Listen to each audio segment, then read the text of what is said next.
ప్రభుత్వం అధికారంలోకి వచ్చిన తర్వాత ముఖ్యమంత్రి వర్యులు నారా చంద్రబాబు నాయుడు గారు, డిప్యూటీ సీఎం పవన్ కళ్యాణ్ గారు, మా యువనేత నారా లోకేష్ బాబు గారు ఈరోజు కేంద్ర రాష్ట్ర ప్రభుత్వాలు డబుల్ ఇంజిన్ సర్కారుగా ముందుకు పోతున్నాయని చెప్పి బడ్జెట్లోనే కాదు ప్రతి అంశంలో కూడా కలిసిమెలిసి ఈరోజు ఫెడరల్ స్టేట్ ఏదైతే ఉందో ఆ ఫెడరలిజంని సూచనగా ఈరోజు ఒక ఎగ్జాంపుల్గా ఆంధ్ర రాష్ట్రం ముందుకు పోవడం జరుగుతూ ఉంది. దాంట్లో భాగంగా ప్రతి 3వ శనివారం జరిగేటువంటి స్వచ్ఛ ఆంధ్ర, అదే రకంగా స్వర్ణ ఆంధ్ర, ఈ స్వర్ణాంధ్ర స్వచ్ఛాంధ్రకు ఒక ప్రత్యేకమైనటువంటి కారణం. ఈరోజు పరిశుభ్రత ముఖ్యంగా ఈసారి మా ఎమ్మెగనూరులో అనుకోకుండా సడన్గా నేను హాస్పిటల్లో పెట్టి ఒక విజిట్ చేసి ఇక్కడ స్వర్ణాంధ్ర స్వచ్ఛాంధ్రని జరపాలని చెప్పి నేను అందుకే లోపలికి వెళ్ళినప్పుడు పేషెంట్లను అడగడం కానీ పరిశుభ్రత ఎట్లా ఉంది,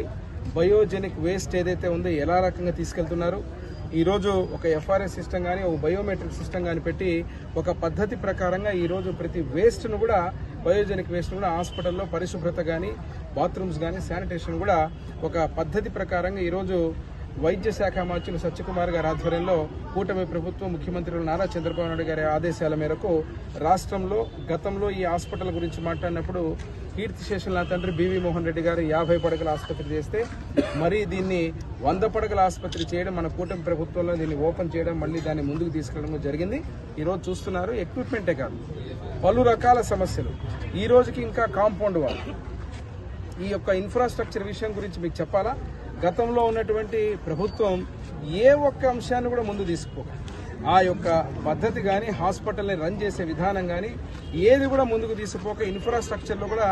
కాంట్రాక్టర్లు ఈరోజు 19.8 కోట్లు ఈరోజు శాంక్షన్ చేసినటువంటి యొక్క బడ్జెట్ని వాళ్ళు పూర్తి స్థాయిలో వినియోగించుకుని సగం ఇన్ఫ్రాస్ట్రక్చర్ కూడా వదిలేసిపోయినటువంటి పరిస్థితి. దీన్ని దశల వారీగా అన్ని సరిదిద్దుతూ దీన్ని ముందుకు తీసుకెళ్తున్నాం. ఈరోజు వైద్యం ముఖ్యంగా పేషెంట్ కేర్ కావచ్చు, వైద్యం కావచ్చు, క్రిటికల్ కేర్, నేను ఎప్పుడు చెప్పేటువంటి క్రిటికల్ కేర్ మళ్ళీ రానున్న సభలో కూడా నేను వైద్యం మీద అదే రకంగా ఎమ్మెగనూరుకు సంబంధించిన విషయాల మీద కూడా నేను మాట్లాడబోతున్నా. దీంట్లో ముఖ్యంగా క్రిటికల్ కేర్, నేను క్రిటికల్ కేర్ అదే రకంగా ట్రామా కేర్ సెంటర్స్ ఏదైతే ఉన్నాయో ఖచ్చితంగా మా ఎమ్మెగనూరుకు కావాల్సిన అవసరం ఉంది. ఈరోజు రాష్ట్ర ప్రభుత్వం ఏదైతే టెనెక్టే ప్లేస్ ఏదైతే ఇంజెక్షన్ ఉందో ఆ ఇంజెక్షన్ని ఉచితంగా ఇస్తూ 50,000 రూపాయలు